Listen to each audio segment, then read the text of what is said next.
Good morning, Washington, D.C. This is your host, David Ferber, and today I'll be having a really important discussion with Dr. Gerberner, who is a human rights expert with the UN. Let's get into it. So, Dr. Gerberner, my first question for you is xenophobia on the rise during COVID-19? Yes, Mr. Ferber, we are seeing a rise in xenophobia in America and around the world.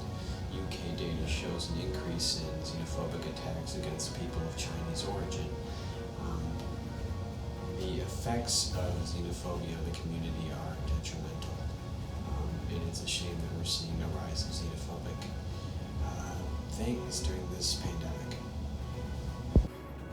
So the state of Missouri recently sued China for slow reaction to the virus and hesitation to spread the information of the virus. My question to you is the lawsuit unjust because China's been praised for its quick response to the virus? So the answer to that question is, I do think it is reasonable for Missouri to have filed a lawsuit against China. I think they should examine all the facts and not be too hasty.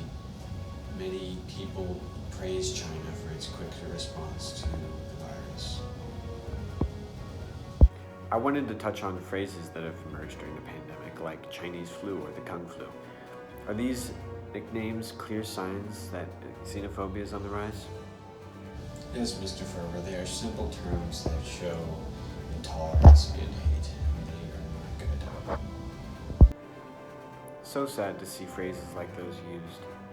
Dr. Gerberner, is it still alright to point fingers at China for the virus? Yes, Mr. Ferber, it is fine to point fingers at the Chinese government. Many said that the Chinese government was actually quick to respond and that they were a great help to the world, just as it's fine to point fingers at any government. The line stops there, though. People shouldn't be pointing fingers at people of Chinese origin. We're seeing Chinese people being mistreated. The blame cannot be placed anywhere but the government and some people's disregard for stay-at-home orders. The origin of the virus is irrelevant and no reason to place blame all on the Chinese. Okay, my last question for you is how can we encourage people to be accepting during the pandemic? A good place to start is to end name calling. What we need in this pandemic most of all is community.